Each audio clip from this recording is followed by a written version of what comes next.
Hello, welcome and good evening, ladies and gentlemen, to another round in the one and only Dansk Automobile Sports Union F4 Esports Danish Championship for 2025, as brought to you on the premier sim racing platform available only on PC, known as iRacing. We continued the story today. 2 weeks ago, we started off the journey for 2025 at Spa-Francorchamps. There was brilliant battles, there was intense racing action, there were plenty of 3 and 4 wides on our Formula 4 machines, and our drivers gave it their all in Division 1. But the story continues today as we've landed in Japan for the one and only Okayama International Racing Circuit. A circuit that originated in 1990 as a circuit for the wealthy. It is a circuit that over the years has been no stranger to international motorsport in the regards of Formula 1 and indeed the Japanese Formula 4 series, and also today is the host of Super Formula Lights. But as we get ready to go racing today, the big question will be who is going to run rampant at the front of the field, for the simple reason many a driver had difficulty at Spa-Francorchamps. There are many unexpected results, and well, could we see a return to norm today or more unexpected circumstances? Well, we'll have to wait and find out as you tune in live tonight, brought to you by none other than myself, Paul Walsh, and also joining him in the commentary booth once again is none other than friendly Danishman, Hasse Römer. Good evening to you, Hasse, and what a round it was last time, and what a round we've got on the cards for today. Paul, it was an amazing spectacle to behold last time around 2 weeks ago. I've been waiting for this eagerly to commence. I was about to call it AIDA, as it was one called, of course, my relation to sim racing going back to the Formula 1 1997 game, where it was indeed also featured. And it's a track that I'm really looking forward to seeing as well. Not one that would invite to the same kind of racing that we saw 2 weeks ago in Spa necessarily, but definitely one that is challenging and sort of hard to get your head around. It's a really technical circuit. It's narrow. It's got a lot of winds. It's a little bit up and down as well, but mostly it'll lend itself a little bit more perhaps to the drivers in defense than what we saw 2 weeks ago at Spa. So surely it will be interesting. Oh, 100%. I'm with you there. And well, there is our calendar as we continue to make our way throughout the year. And of course, it's already been 2 weeks. It's the 3rd of February today. Crazy to think January is already past us. And after today, we'll be making our way to Netherlands for the Zandvoort Grand Prix circuit, then to Donington for round number 4, for round number 5 to Spain for the Navarra Speed Circuit, and then we'll be wrapping up proceedings on the 31st of March at Sebring International. But we've got a long way to go, and let's not get ahead of ourselves. And here are the championship standings after the first round. Noah Carlson leads the way by 3 points over Victor Trudlev Nielsen, and then we have Marcus de Kilson completing the top 3 there on 35 points, with Mode Edwup in P4 ahead of Eske Luritzen, and well, the top 10 complete off there by Luke Reimer, Niklas Simonsen, Nikolai Peterson, Martin Bertelsen, and Magnus Jørgensen. And well, it's so close at the top between our top 2, and all the way through that running top 10 order. That's it. It is incredibly tight, and I get the feeling today that there's no favourites this early on. It could be all about the shake-up today, and could we see anybody start to emerge as a potential early favourite after 2 rounds? Well, perhaps, but I think we can only make guesses at this point. We know the skill level generally in this pack is quite high, and also we had a few incidents in the opening round. Of course, we do have 2 heats on for each night of racing that we have here in the series.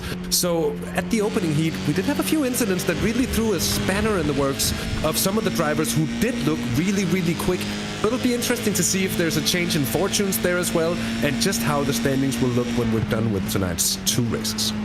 Oh, 100%. And the man who really articulated that when we caught up with him in the build-up to tonight is the gentleman we're right on board with right now, Mode Edwup, in the fact that he was saying, when considering who could be potential favourites for his main rivals, he said, no such thing. Everybody here has the potential to win. It is completely open season. And, well, with the words on top of the Halo device there, if you're in control, you're not going fast enough. Well, we saw plenty of cars getting slightly out of control at Spa-Francorchamps, but he looks to be fully in control here as he roars his way on down the back straight, on towards the second half of the lap. And to your point earlier, Hasse, about this circuit, very different from Spa, and a circuit where it naturally lends itself to going too wide for practically the entirety of the lap. Yeah, and it's a track that twists on itself in so many places that if you have the outside line and such the disadvantage for one corner, it'll very quickly, except for these 2 left-handers, I think basically it will be advantageous for the next corner. Also, the straights aren't really that long, so we're definitely not going to see the slipstream having anywhere near the same effect as we did on Spa, and especially on the Camel Straight and then the run down to Blanchimont Spa. It was basically impossible to break away from anyone within a second of you. I'm not quite sure we're going to see that. So again, maybe it'll be a little bit more tactical. Maybe it'll be a little bit more about trying to find your foothold in the race and But, I mean, judging by some of the action we saw 2 weeks ago, Paul, the 4 wide down the Camel Straight, coming in towards the chicane, I've been having dreams about seeing this again here at Okayama. I think the drivers are going to put on a great show for us tonight.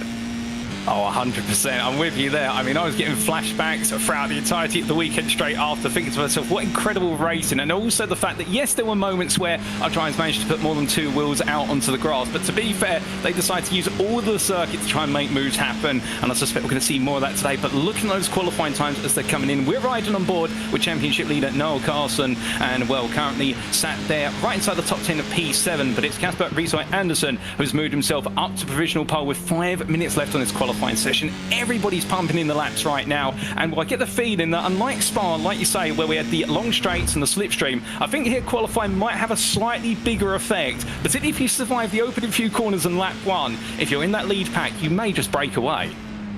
Yeah, it's not going to take as much indeed. It's going to be, I would say, easier for the leaders. It's never really easy, is it? But it's going to be more favorable, to say the least, towards the drivers that qualify well. I think a lot of the drivers will have put in quite a lot of time in practicing qualifying on low fuel, really trying to get the optimal sort of strategy as well for qualifying here. And as we see, well, the top 10 drivers, actually the top 11 drivers, are within 0.4 of a second.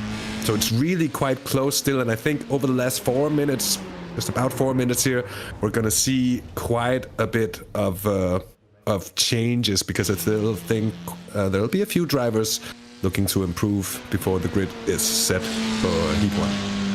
Oh, 100%. And the driver we saw get it wrong there, Luke Reimer, going into turn 1 on the qualifying lap. And he was saying to us in the build-up to saying the fact that he's currently P6 in the championship, and he's one of a limited number of drivers who feels though he's performed better than expected in round 1, given he's had so little experience in the Formula 4 machines. By comparison here, our number 2 driver with the door number, but P3 in this qualifying so far, Sander Broberg. Well, he's making his way on around, and as he does so, roaring his way down there towards the latter half of the lap. Well, he's feeling as though he's got it all to do today. And well, that is going to be on the mind of the driver. Indeed, many of them, I think, particularly some of our big favourites in Division 1, will feel as though they underperformed at Spa-Francorchamps through instance, alternatively, just misanticipating their rivals. And that is why it's going to be a very different style of change today, as Broberg makes his way on around. And as he does so, coming into those last couple of corners, will decide to call it down. They're not happy with the lap and decides to move on as we move on to Magnus Jørgensen.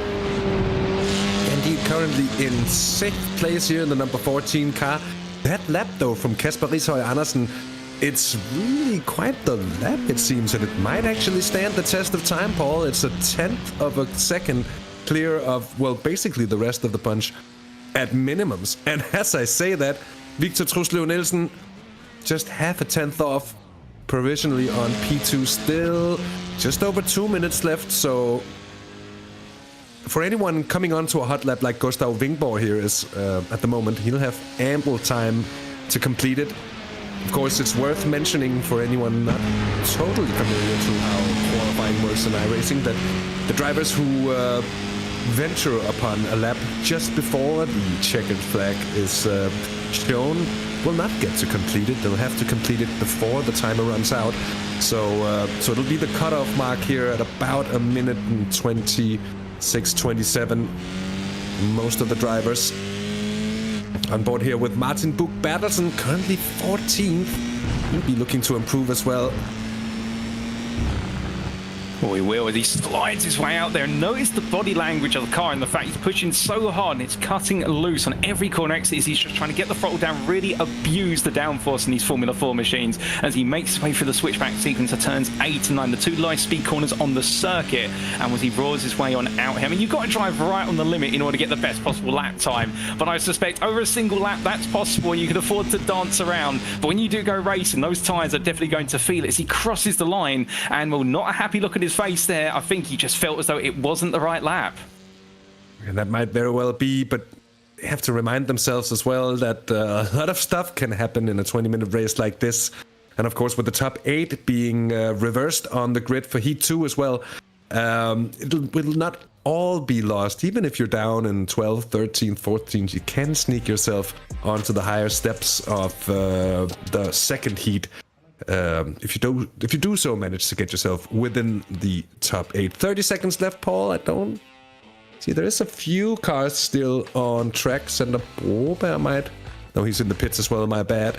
So, seems like we have the qualifying order more or less set here, and we'll get the grid on display slowly.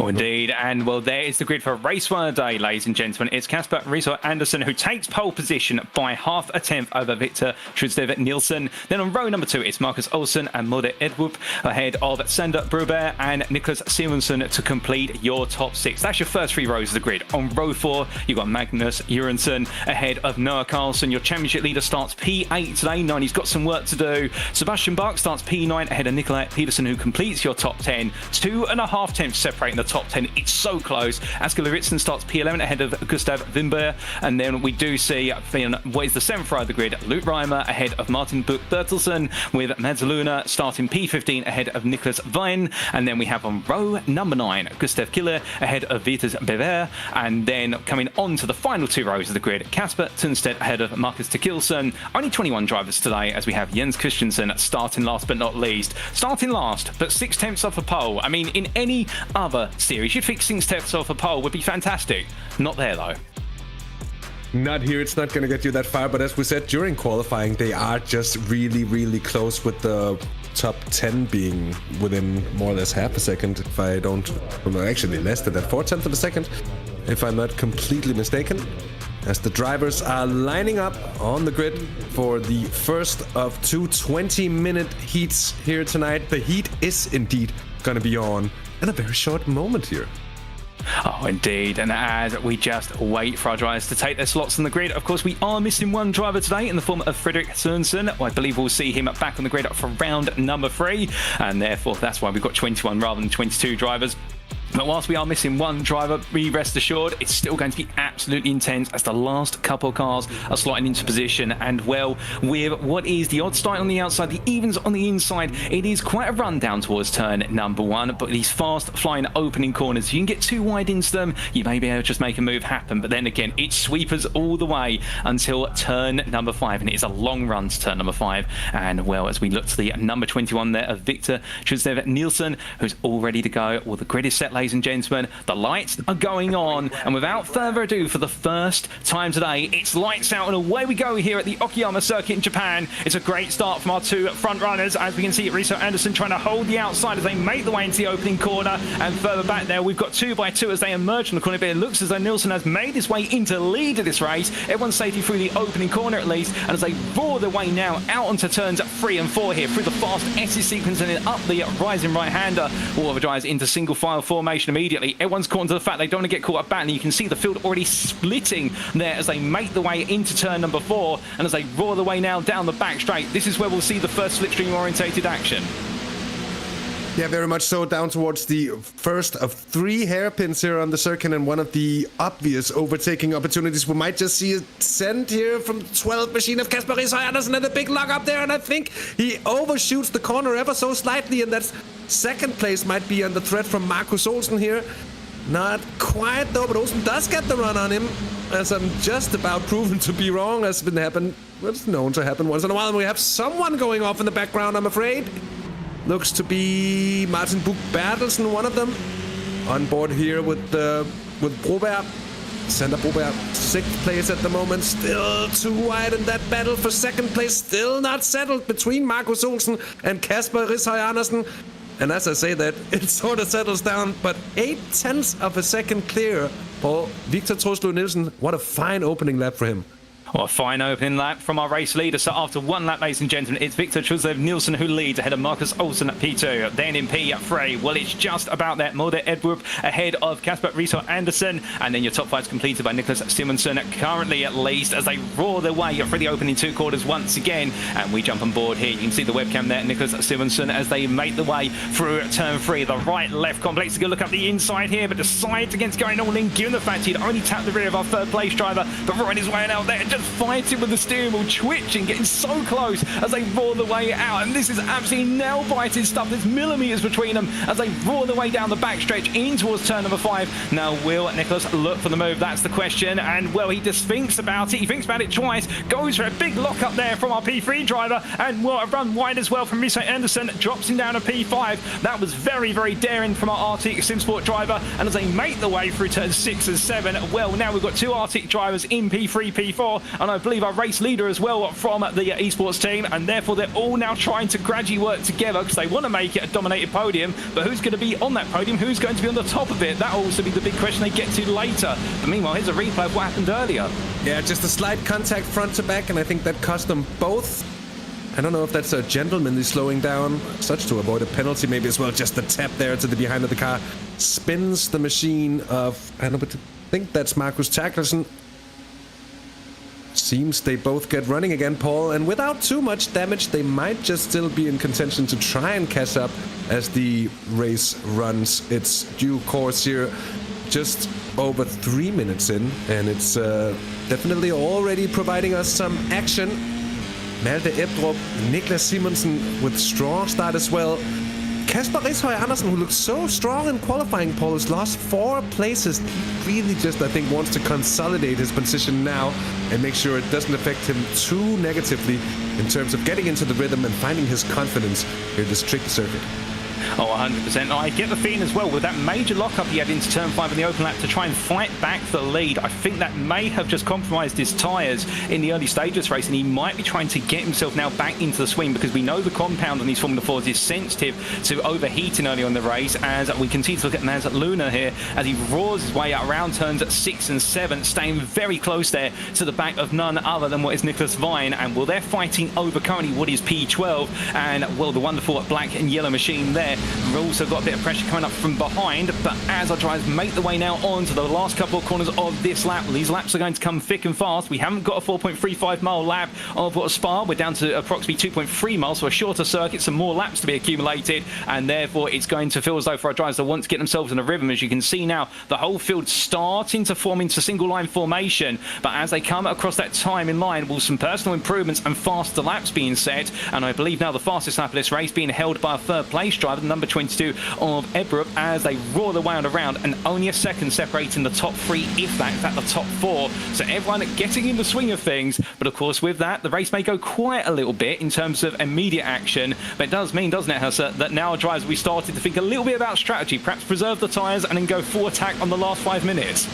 Yeah, definitely. I think a few of the drivers will have learned a bit of a lesson as well, and not like going full attack at all times, because we saw that at Spa and it didn't work out for everyone. Let's just be honest about it. And few drivers there are having a bit of a struggle at the first race.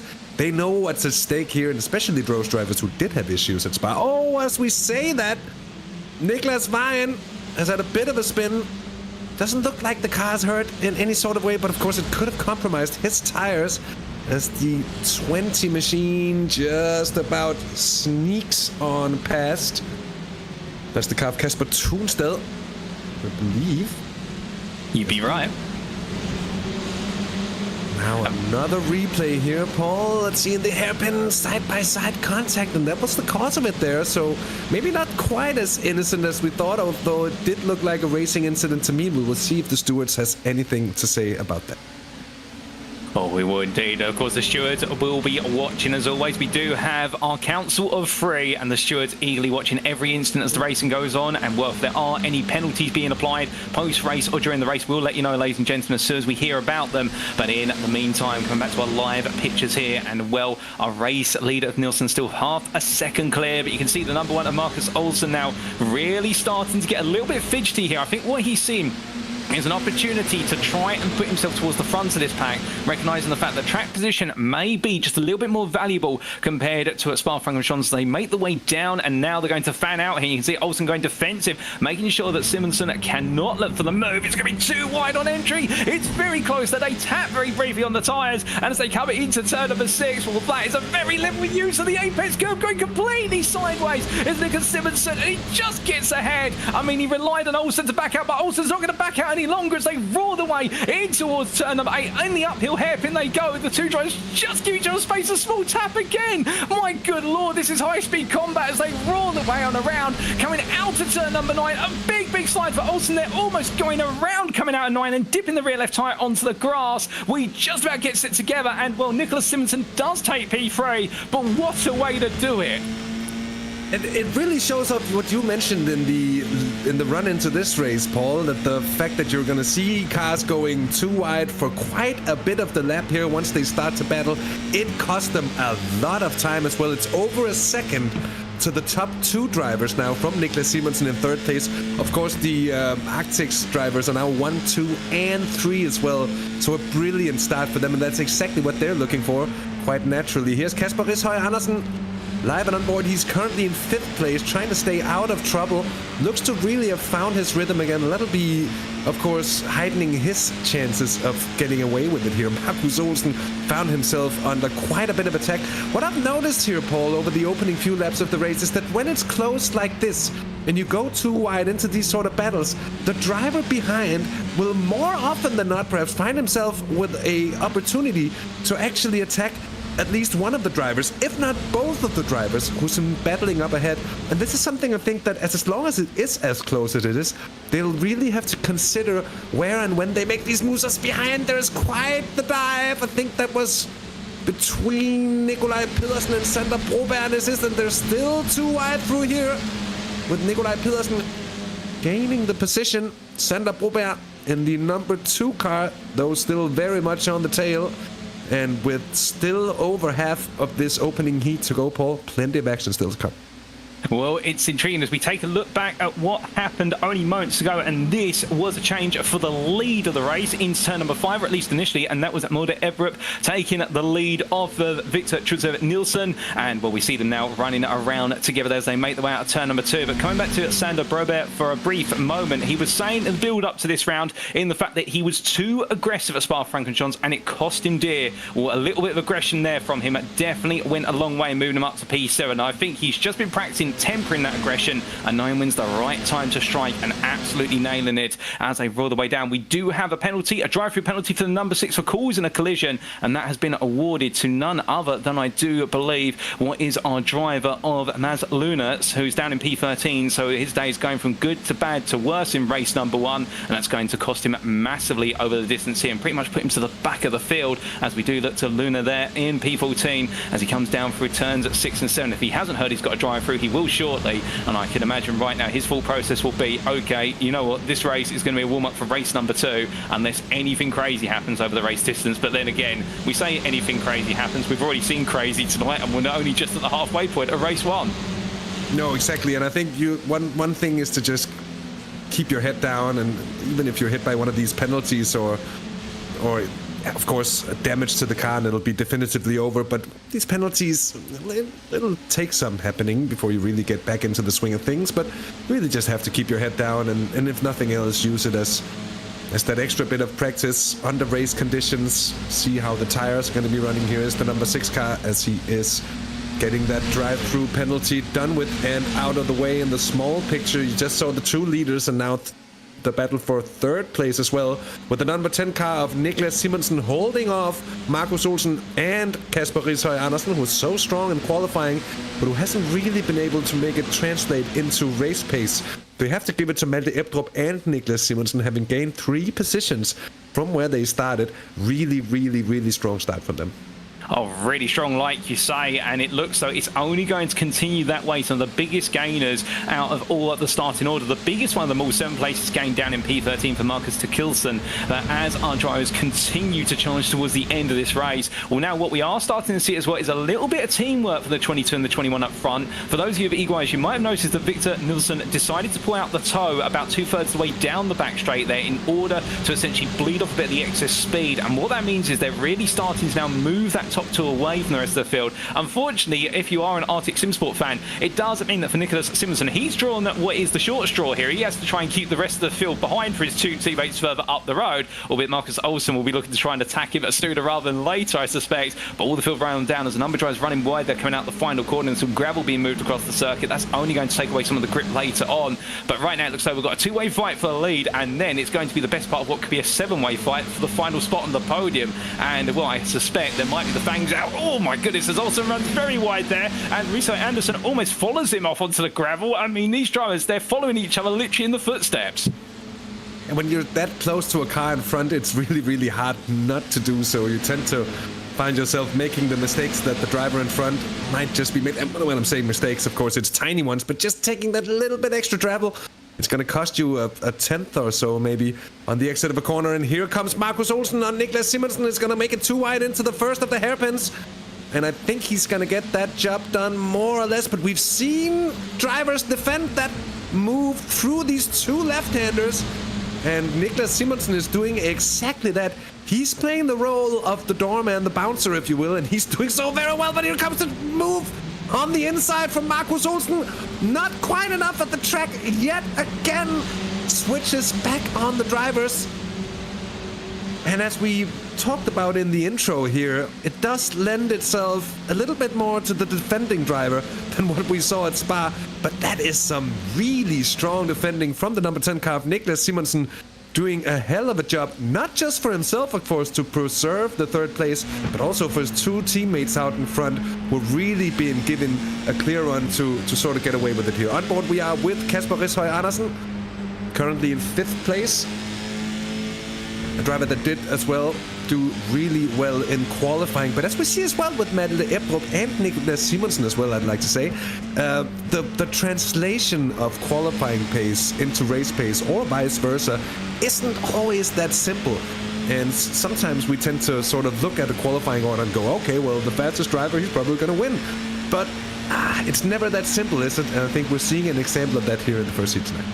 Oh, I think we are, but he's also getting a little twitchy now. And to your point earlier about the fact that he's in this position to capitalize, they go very close coming out of turn 5. And I think also now getting even more angsty about trying to make the move happen here. And he's trying to experiment with other lines, backing off there coming out of turn number 6 to immediately let Simonsen retake the race in line through 7. But the point is that right now, Riso Anderson will only wait for so long. And if he waits for too long here, unless he's hoping the two in front have an instant take each other out the race, which can happen given how close they're racing here, he's now going to start to think about where can I potentially make it free wide, or where can I start to pick off Marcus Olsson. Should he go on the attack, get it all wrong, and then go into that P4 slot? And that is going to be one of the situations whereby it's almost as if you want to attack, but you don't want to attack, because if you do, you're going to let the guy in P3 just run off into the distance. It's such a difficult game. It's essentially high-speed chess here as they roar their way onto the next lap. But as the field continues to segue its way around, we'll look a little bit back here to Nikolai Pedersen, one of our bigger gainers inside the top 10. In fact, 4 places gained since the start, if I am correct. And as he makes his way around, in fact, 3 places gained. And as he does so, heading down towards turn number 4,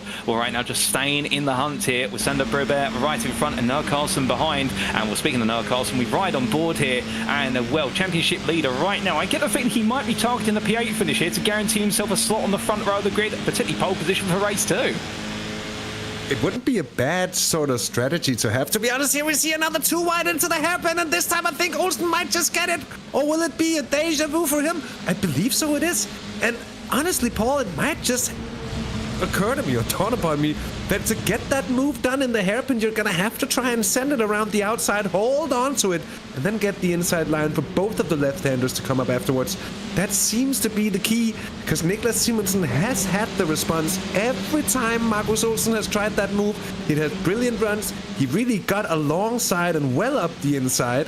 But it hasn't been enough to get the number 1 car past the number 1 with a 0 behind. And it's been some strong defending from Niklas Simonsen.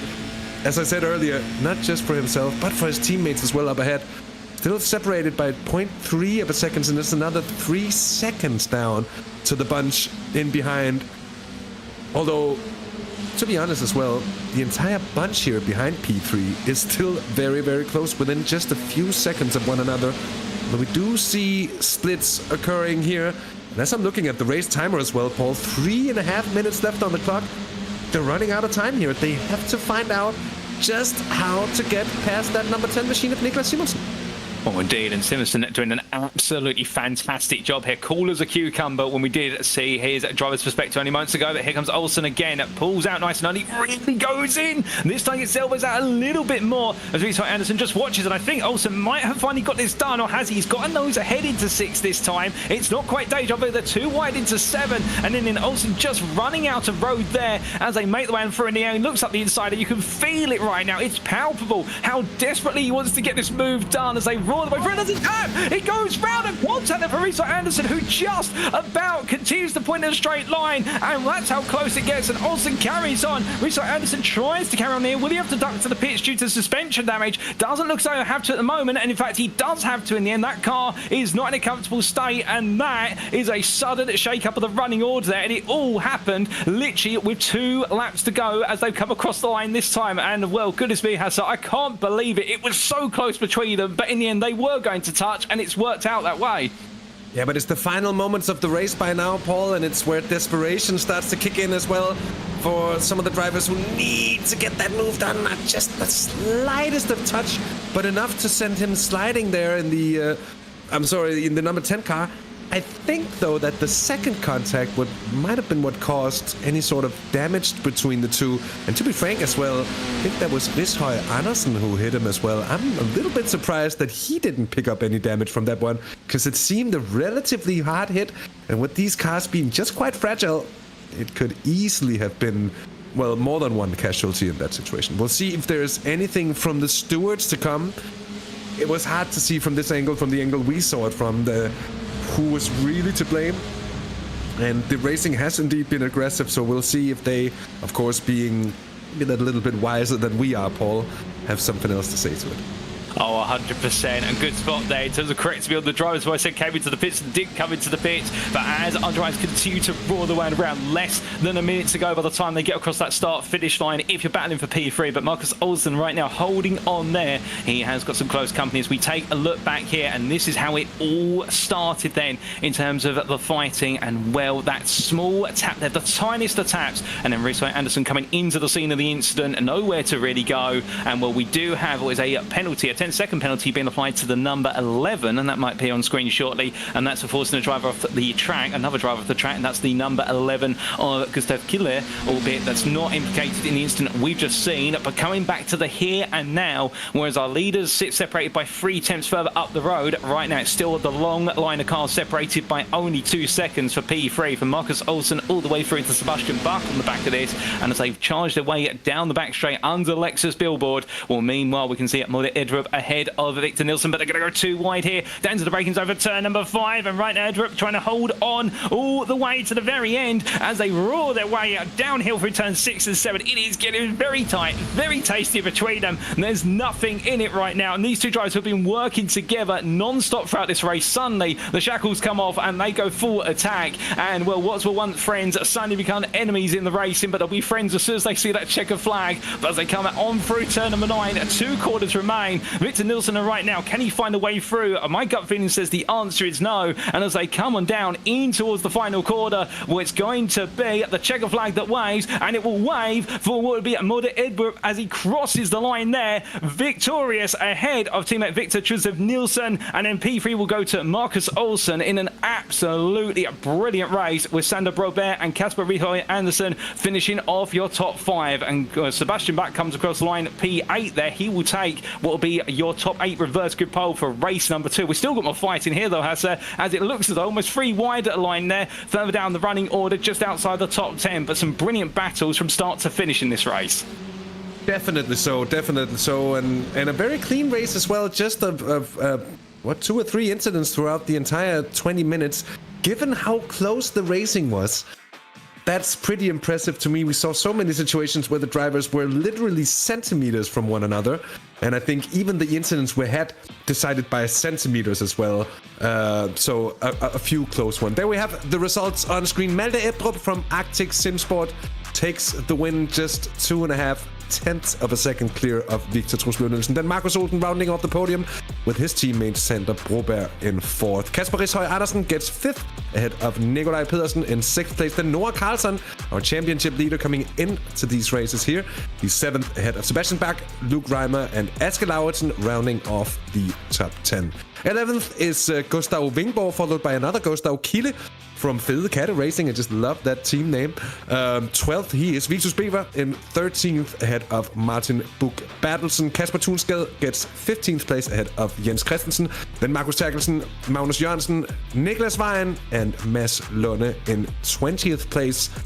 And in 21st and final place, Niklas Simonsen, the big loser in this Heat 1, I dare to say. It was by no real fault of his own. It's sort of one of those close racing incidents that could be deemed a racing incident and could also lead to a penalty. We'll just have to see. And there we have it. The number 11 car gaining a 10-second penalty for forcing another driver off track. Oh, indeed. And well, there might be some shooting verdicts to be made after the race, but as we now cool down for a brief moment and get set for what is our second race, we may be able to get a quick word with Side Drive's official on the podium. We'll keep you posted, ladies and gentlemen, if we can do that. But in the meantime, the clouds continue to just settle over the Japanese countryside here. And well, the Mimasaka City circuit right now, located out in the country. Well, we're going to be getting a word with none other than Mulder Edrup as we do get ready to speak to him. Mulder, what a brilliant race from yourself. And well, in the end, it only went one way and it went the way of victory. How do you feel to have taken victory in race 1 here at Okayama? Yeah, I'm really satisfied with the win in Heat 1. Was a bit more difficult than last time because we don't have that much slip. So I had to get past in the start and then into the front and then just bring it home. So yeah, I'm happy. What a well-deserved job. And what can we expect from you in race number 2 with that P8 start? Yeah, first of all, I'm just going to try and survive the first laps and then see what we can do after that. All right, well, we'll leave you to it. Congratulations once again, and we look forward to seeing you at the next checkered flag. Thank you so much. And I think we've got further interviews to come, ladies and gentlemen. We're now going to catch up with what is our third place finisher of Markus Olsen here. Well, over to you, Hasse, because I think definitely an intriguing race for Markus. Yeah, I think it was... you can just... Oh, sorry. The slight segue, so I could ask a question or two. Markus, a brilliant race, a lot of attacking and a lot of defending. And it seemed like, definitely coming into the hairpin, that was really hard to make that overtake stick. What are your thoughts on those kind of situations arising on track? Yeah, I would say it's a bit hard to overtake there in the hairpin because the next one is a left turner. But it's also when we are racing with respect for each other, it's like you'll give space on the outside and then there is nothing to do in that corner, so yeah. And also a situation like this that led to a slight touch between yourself and the number 10 car, but how would you deem this a racing incident? I would say it's a racing incident because I was on the curb on the inside and then he turned into the side of me, so I couldn't really do anything, so yeah. And about your own position in this race, was it what you were hoping for as we were coming into the second round of the championship? Not quite. A short and sweet answer, Markus. Thanks for joining us for a few words here in between the two heats, and best of luck for the fight. Thank you. Well, he definitely sounded a little bit despondent there, didn't he, Hasse? I think just a little bit gutted at the fact didn't quite work out. I think he wanted that win, and in the end to come away with P3, but a P3 that hangs a little cloud over him in terms of thinking that there was that contact. Could he be penalised afterwards? I mean, as a driver, you've just got to get your head down now and think, right, race 2 is around the corner. I can't think about what happened in race 1, but it's so easy to overthink about it. Yeah, that's true. That's true. But you really have to control your own emotions in these situations, especially in a competition at this level. It's all about keeping a cool head, keeping focused, and just keeping your head down. Really just trying to set all those things aside and get into the zone of just doing what you know and how to do it. It's something you will have been practiced for, well, 2 weeks since the last race now. And of course, these drivers will probably have also other commitments here and there, but I think they'll put a lot of focus into this. It's a hard thing to do, but I think a lot of these drivers will be fairly familiar with having to deal with these sort of situations, so I don't think it's going to stick too hard. Oh, indeed. And we should apologise, ladies and gentlemen. Didn't get a chance to speak to our second place finisher, Victor Nilsson. Simple reason is because they've got to get ready for race number 2. So as a result, we're going to jump straight back to it because the warm-up has concluded. And whilst things have been relatively quiet, here's the grid for race number 2. With that top 8 inversion, it is Sebastian Bach who has taken pole position ahead of Noah Carlson. Behind the 2 RS competition eSport drivers, it'll be Nikolai Peterson ahead of Kasper Riso Andersen. And then we do have Sander Broberg ahead of Marcus Olsen, the 2 RS competition eSport drivers sandwiching that middle row. Then on row 4, it's Victor Trudlev Nielsen starting there ahead of Mode Edwup. And then we do have Luke Reimer and Eskil Ritsen completing your top 10. In P11, it's Gustav Wimbo ahead of Gustav Kille. And then from the 2 Gustavs, we have on row number 7, Vitus Bever ahead of Martin Buch-Bertelsen. We're behind the Open Mind Racing driver, Kasper Tunstedt, the privateer doing well in race 1 and trying to fend off Jens Christensen once again. But the grid is set already, ladies and gentlemen. We couldn't quite walk you all the way through there, but what we can do is we walk our way to the grid as it's green flag racing once again for race number 2 of the day, and our drivers roar their way away. It's a good start from Sebastian Bach as Noah Carlson meanwhile absolutely slow off the start there by comparison with what he'd like to be, and under immediate pressure from Nikolai Peterson and Kasper Riso Andersen as they make their way through turns 1 and 2 and will ruin their way on around here. Well, the racing is quick, it's fast, and right now we've already got a little bit of strange there as it does look as though Ebrup is ahead of Nielsen in the battle for P7. So they've swapped places already. We've got 2 wide here in amongst the battle for P2. Noah Carlson having to go defensive here ahead of Nikolai Peterson. Peterson's still sticking in it to win it here in the number 4. He's going to hold it around the outside and he's trying to pin Carlson as tight as possible to the inside line down towards turn 5. He doesn't want to give him any room under braking here. He will have to do so eventually, and as they make their way into the brakes, well, the 2 drivers fan out, and well, it will be Carlson on the inside there. Peterson drops back behind for now, but remember, now it's back to the double left-handers here. It's 2 wide down through here, a bit of a run wide there for will be Carlson. They keep in it all the way, but in the end, Nikolai Peterson will take the place, and well, there's going to be even more of it now, as you can see the number 12, and also what is there, the number 2, all coming out, and that is going to get big close to tears between what will be Riso Andersen and Sander Broberg, and as they roar the way up the hill, well, right now, once you're out of position, you start to lose places. Marcus Olsen takes the place of a teammate Broberg as they come down to turn number 10. And well, it's not over yet because the misery's being compounded here for Broberg as it's going to be Ebrup up the inside as well. And well, in the end, also Victor Trudlev Nielsen takes the place. Goodness me, what an open lap I have set. And I could see your face there, the contact with alongside me, jaw dropping every step at the moment. Yeah, I lost it a few times there, the jaw that is. But you have to say, I was wondering coming into the second heat, just how is that top 8 reverse grid gonna work out and how hard is it gonna be for the top drivers to make their way through. And we're getting a lot of answers in a lap here, Paul, because some of those moves in the opening lap, just samurai precision cutting there, really merciless and well driven as well here as Sander Broberg is finding himself in yet another battle. Believe that's with Eskil Lauritsen for 9th and 10th place. But look at the standings here. The number 1 car of Marcus Olsen, 5th place. Then Malte Ebrup up into 6th, followed by Victor Trudlev Nielsen. So a few positions gained, especially for Malte Ebrup. Really good one for him as well. Nikolai Pedersen in 2nd place at the moment. And the number 4 car, definitely one to watch as well. And of course, Noah Carlson, who led the championship, I should say, coming into these 2 heats here of round 2 here tonight. Let's see how he gets along with the rest of this second heat, as he's currently sniffing the tail of Nikolai Pedersen, both of them hunting down Sebastian Bach, and not an easy getaway for anyone this time around. Oh, indeed, and not. And I believe there's also been a bit of misfortune further on down at the order. We haven't quite seen it, but Kasper Tunstedt, Marcus Jørgensen, and also Nicholas Vine all in the pit lane, having the cars looked at and repaired for some sort of altercation on the open lap. If we can get a replay of that, we will, ladies and gentlemen. But in the meantime, we stay focused towards the front of the field as they roar their way around on what is this 3rd lap of racing.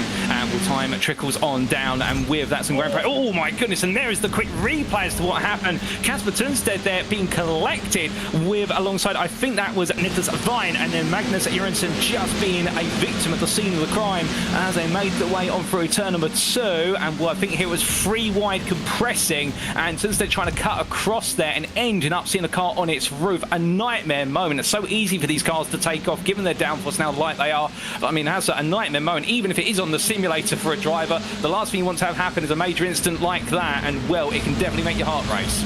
Definitely so, and that'll be terminal damage for the 3 of them, I'm afraid. No real chance of coming back into the race whatsoever.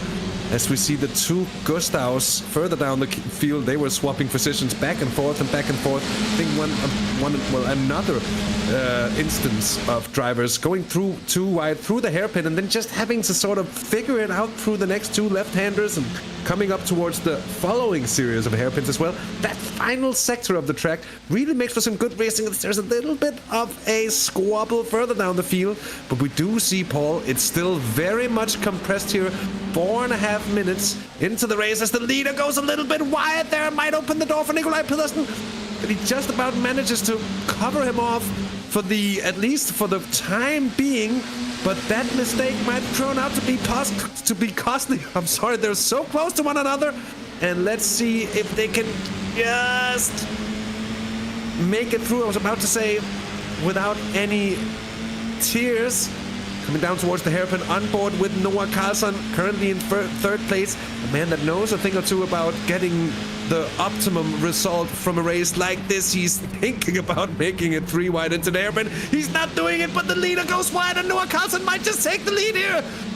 2 wide into the next corner, but he's on the outside for another one here. Not a good position to be in. And Nikolaj Pedersen in the 4 car might just defend it. Noah Karlsson taking a whole lot of grass there, botanizing a little bit there, and there's a touch, and Karlsson's touched as well. That looks like suspension damage to me. Major incident here, Paul. Major incident, I'm afraid. Oh my goodness, my jaw can't drop any lie. In fact, I think I've recoiled so much in my chair that I've pulled my shoulder. That battling was absolutely incredible, and it all went wrong there. Coming through what is turn number 8, and well, that is going to completely shake things up. I'm sure we'll be able to dissect what exactly happened on the replay too shortly, but what this means now is that you've got the likes here of Mordred Ebrup charging their way, going to try and go around the outside of Marcus Olsen. He knows it's time to pounce. We've got 2 wide to the wall there coming down the start finish straight further in the rear of the picture, but we stay here right at the front right now, as it is going to be Ebrup who makes his way into P2, takes the place of a Marcus Olsen. I think Olsen deciding, you know what, I'm not going to fight over this because we've just gained massively. There is no point, as they make the way down towards turn number 4, and as they do, well, Luke Reimer right now just playing it patient as I look up the inside there by Lauritsen, moving on the inside of Noah Karlsson, and Karlsson right now in a car that definitely has been knocked about a little bit. He managed to survive most of all that battling. We ride on board here with Asger Lauritsen, and as he comes down to the corner, absolutely looking committed to the bit as he heads hard on the brakes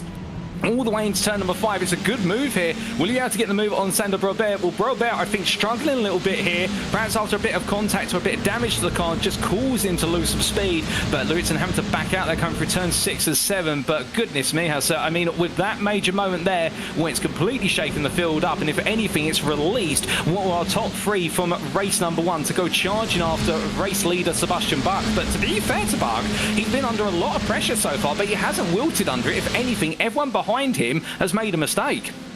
Yeah, and all that close racing in behind is going to play into the hands of Sebastian Bach as well. If he can just, he'll be crossing his fingers all that he can, that they'll just keep on racing in behind, keep on really fighting hard. That's going to give him the best chance of running away with it. We are seeing, I think the lead might be ever so slightly deteriorating from as Malte Ebrup is on the charge from P2, and we have a replay of, I think, what happened before, Paul. Well, as we take a look back, 3 wide there at the apex of turn number 9. That was between what was the number 10 and the number 16, and well, that was Martin Bertelsen, and well, with the number 10 there, that was Niklas Simonsen. That was further down the order, a bit tangential to the big moment, but still a huge moment, particularly for Niklas Simonsen, who was one of our triumphant drivers in what was race number 1. And well, as our drivers roar the way, and we're back to live pictures, well, Asger Lauritsen once again going all in there under braking, and just in front of them as well, the number 2 and the number 19 of Reimer versus Brobert. They're fighting hard, albeit it's going to be Reimer who gets ahead, but Lauritsen says, you know what, I'm going to try and go all the way around the outside at turn number 7. I've seen somebody make it work, and I'm going to do it as well. And as they come into turn 8, well, Lauritsen now finds out why you don't want to be on the outside of turn 8. Oh my goodness, and a big slide there as he tries to get the car under control. The tyre's just not gripping up, and that is going to enable Gustav Wimber to make his way around the outside. Does he get it done? Well, they go 2 wide into turn 10, and right now the leader of the 2 Gustavs still there on the outside, but he's going to run out of road very quickly as Lauritsen gives him the space to breathe, but no more than that. And here's the replay of what happened earlier on involving Noah Karlsson. Yeah, I think that was the... Oh, was that... Didn't see who made the touch as well initially. There was a bit of contact on the inside of the corner. I think we're going to get a better angle here. A little bit of an argy-bargy further down. Here it comes. You see the scent. Oh, actually, I think that's a car that just lost its own initially and then caused a whole lot of havoc for everybody following in behind. Being so close as they are, you get a, well, I was about to say fraction of a second, a literal fraction of a second to react. And I think any avoiding an incident that is going to be at least as much down to luck as anything else, as we have another driver on the grass with the 11 machine further down trying to overtake into the hairpin. 3 wide they are. Look at that. Brilliant work from the producer to just give us the image that he goes deep. And it's all lost upon him. Maybe the grass on the tires didn't do him any favors. A slight touch between him and the 19 as well. My word. Gustav Kiele is certainly not giving up here without any sort of fight. They're hammering on. It's not the 19, it's the 18. Oh, he's forced off there, Gustav Kiele. He's forced off, and that was Kasper. That was not Kasper Thus. That was Jens Christensen maybe getting the elbows out a little bit there, Paul. I'm not sure the stewards are going to be too happy with that. No, they may not. And to be fair, well, I don't know if it's in the rules and regulations that our drivers can use rallycross lines, but they're definitely Gustav Kiele showing that if he has to go onto the grass, he can get the car stopped just about. I'm amazed he got the car parked at turn at number 5 the way he did. But that's credit there to being able to get it stopped despite the dirt on the tyres. And, well, a little bit of bad tempers there between himself and Jens Christensen as we ride back on board here. And, well, just making the way on through. And in the end, Kiele being elbowed out there, it would seem, as he rejoined, only having a bit of space to rejoin into, but safely doing so as best he could. But definitely you could see there a little bit of the red mist potentially descending between some drives further down the order. But you're always going to get that at the Premier level of racing where everyone's going for it, and it literally is fractions which are the difference between the success and what in many of the eyes of the drives will be a failure. Albeit they're given they're all for our entertainment. It's fantastic to see. And right now as we come back to live racing pictures, we can see there what is a little bit of a proverbial cork in the bottle as Esker Luritzen with what was that batting earlier falling all the way behind both Gustav Wimber and also Kasper Rieswey Andersen. Andersen being the driver who lost it at turn number 8 earlier on. But here we go back with the replay, Hasse, and that was Gustav Kiele being elbowed out. Yeah, and the racing has been a little bit hard at certain points of the field, or certain parts of the field for this second heat. And I think we've seen a few incidents that might have been down to just a bit of desperation and like that following of bad luck that you never want to see as a driver. Malte Ebdrup has closed down the gap, by the way, to Sebastian Bach. By now it's about 4/10 of a second. Another second now down to Markus Olsen. Luke Reimer having had a brilliant race in the 19, of course. My bad on mistaking the 18 and 19 cars earlier on as well. Noah Carlson in 6th. He's trying to chase down Sander Broberg. Here we are on board with Malte Ebdrup, who has 7 minutes and about 40 seconds to get his move done on Sebastian Bach as they're fighting for the lead of the race. The winner of Heat 1 having come all the way through the field, trying to line his move up on the outside. It's a wise choice of defensive line from Sebastian Bach here as he sort of opens up the outside, but doesn't let Malte Ebdrup get the real run there, going a little bit wide though, Sebastian Bach, and that might open up the door for Ebdrup as they come into the double hairpins here. Ebdrup's definitely hammering on it as he's just about keeping control of his machine. Finding it all the way through. Sebastian Bach doing a good job here, and this might just let Markus Olsen, Luke Reimer, and the rest of the top runners into the battle for the lead here. A little bit of dirt being picked up on the outside of the corner here from Malte Ebdrup through that final corner, just trying to shake it off. And another round of battling will commence between the two leaders. But as I said, look at that. Markus Olsen right there all of a sudden. And the more they battle, the more it's going to cost them. I think we're going to see an open final 5 minutes to this race, Paul. Oh, indeed, as they roar the way through. Everett's decided now, if I can't get it done by just simply looking around the outside, now I'm going to really start to play the mind games here. Brilliant defensive work from Sebastian Buck, but you can tell he is struggling on that tyre right now. He has not got the grip available, and as they make the way down what is the back straight, we've got an instant between the number 8 and the 20 that will be discussed by stewards post-race, so we'll part discussion on that for the stewards to take care of. But here we go, ladies and gentlemen, 2 wide down towards turn 5, and up the inside goes Everett for the leader's race. Sebastian Buck, meanwhile, on that outside, I think he just hasn't got anything left in the car, as Marcus Olsen also picks his way up the inside there, and we'll credit where it's due to Sebastian Buck. He's put on a brilliant drive, but I think he's now starting to hit the cliff of what the tyres on that car could do, and therefore the rest of the field now is trying to pick him off one by one, but still the number 9 driver will do everything he can to make sure he finishes in the top 5, if not on the podium. But now Edrup and Olsen will be roaring their way, and it's going to be a battle between the two of them again, a battle which in a way was prevented given the way the Arctic Sim Sport team really worked race number 1 together.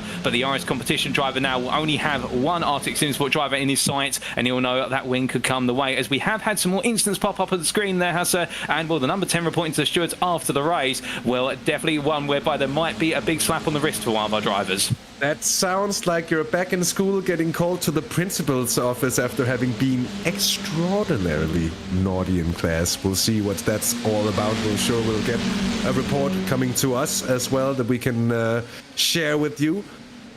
5 minutes left of this race now, Paul, and will Marcus Olsen succeed in finding a way through on Malte Ebdrup? Malte Ebdrup has been imperious tonight. He's been so strong, just not out out driving, but outsmarting everybody else as well.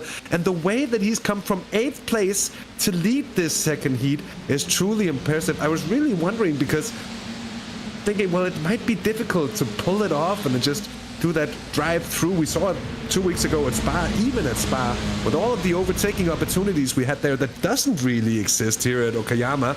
It's even more impressive, as you see on the position gain. There's 7 places gained for Ebdrup, 4 places gained from Olsen, and Sebastian Bach, having lost 2, still holding on to 3rd place. Luke Reimer, he was so strong in Heat 2 at Spa. He's really strong here in Heat 2 as well. He might be looking for another podium finish to really keep him in contention as well in the overall standings. Oh, indeed, and a fair analysis there with regards to the performance of our drivers inside this top 8 and the chase of the championship. As they come down, we see a defensive move being made there by Luke Reimer, trying to consolidate that P4 as a minimum over Sander Brobert. But the problem is now, if he's having to go defensive with 4 minutes left, he will start to lose the leaders. We have got a 10-second post-race penalty being applied to number 18 of Jens Christensen for forcing another driver off the track. But coming back to the here and now, you can see the defense being put on by Reimer, and well, trying to hold that inside line all the way into turn 4 for the uphill right-hander, which is one of the trickiest course of the circuit, given how it's off-camber on the entry and becomes even more off-camber as you make your way out the apex. The rear will just slide loose, but no sliding about there for our drivers as they make the way down. We run on board here with Sander Brobert. He's going to look to the inside here. Remember, the inside this corner puts you on the outside for the next one, and therefore Reimer will know all he's got to do is hold the inside into 6 surely, and Brobert immediately backs out and looks to cut back here, looks to go offensive into 7, doesn't in fact go for it, waits.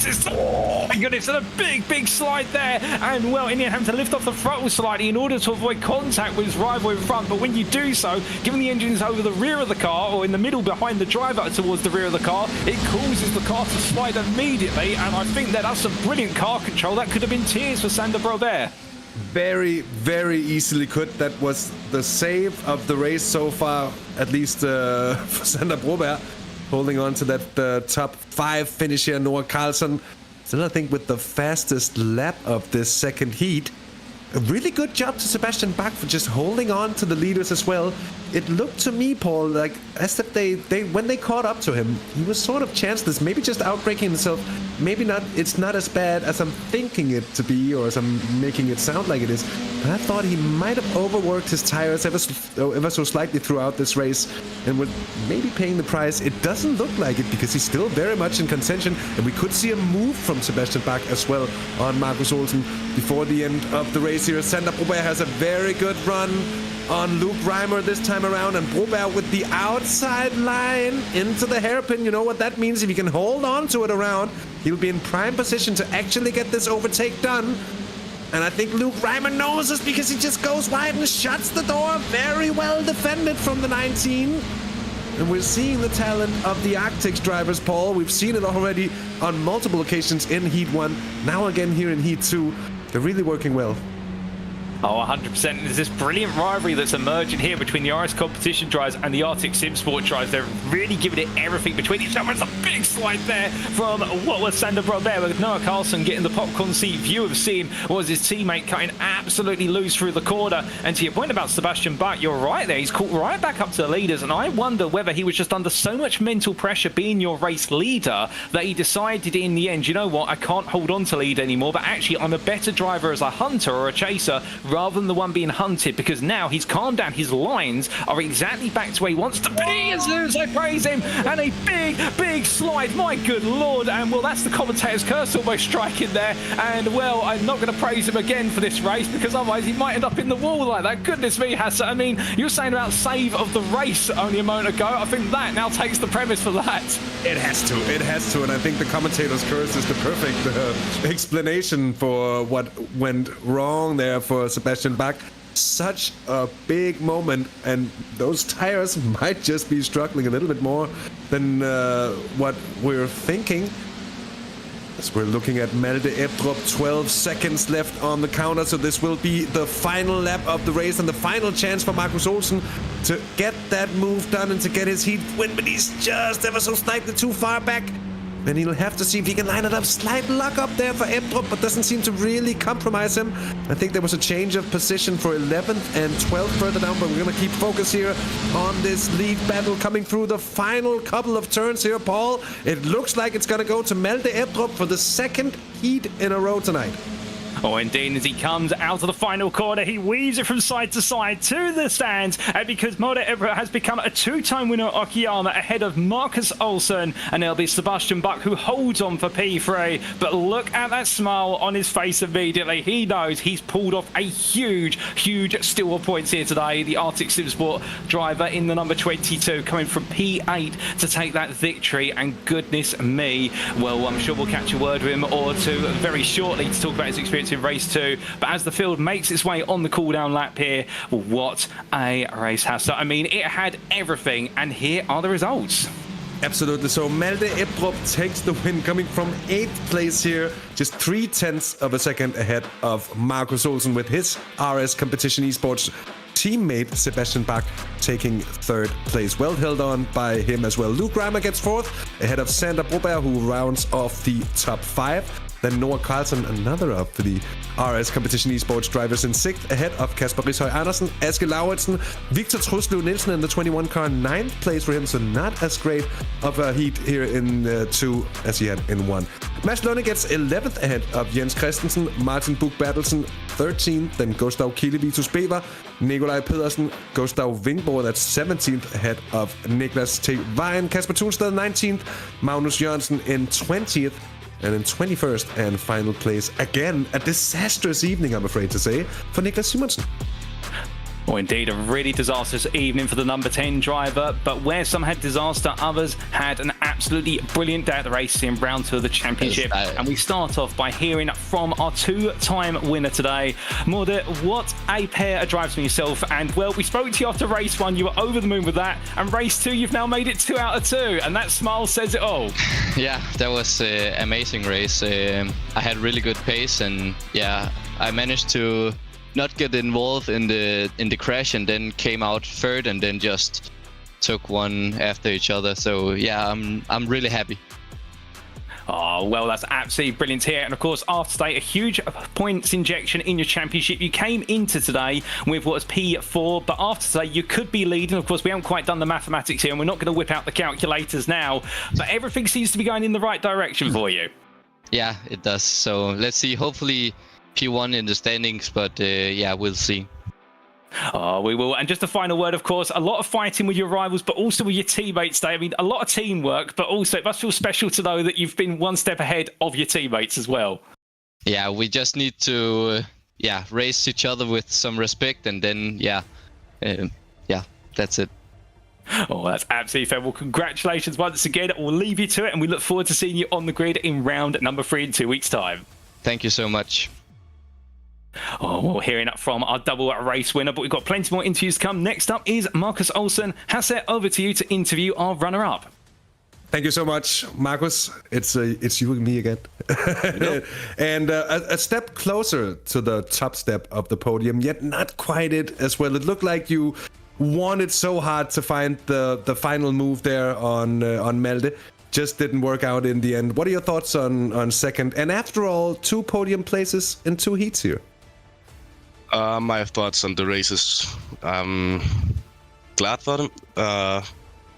Nothing bad, so it was some okay, good results, so nothing wrong with that. But I had here in the second race, I had some damage on my nose, so I had problems with straight lines, so yeah, I couldn't really keep up with Malte.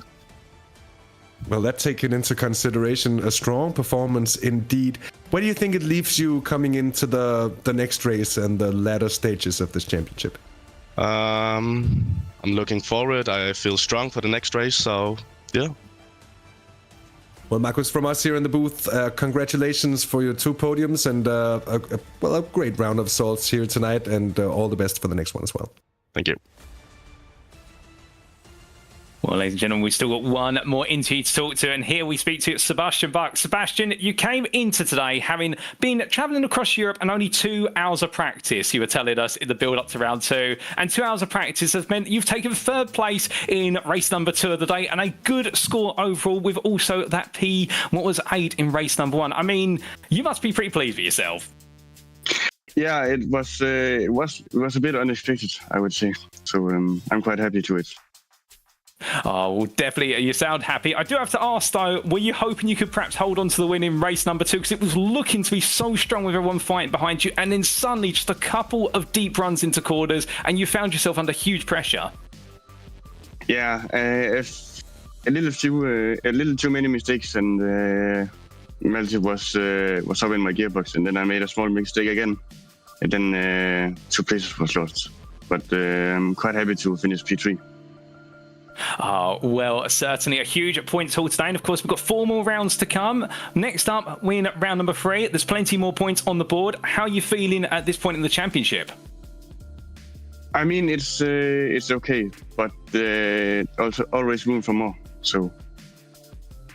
Oh, most definitely. I think everyone could agree there. We look forward to more from yourself in 2 weeks' time. But until then, congratulations once again, and we'll see you on the grid a little bit later on this month. Thank you. Well, Hasse, hearing up from our 3rd driver there, and absolutely pleased, Sebastian Buck, but still knowing there's more work to be done. I mean, it's never over when you're a driver, unless you're winning all the time. And well, today at least, it would seem that Morde Eprup was the driver who took all the victories from everybody.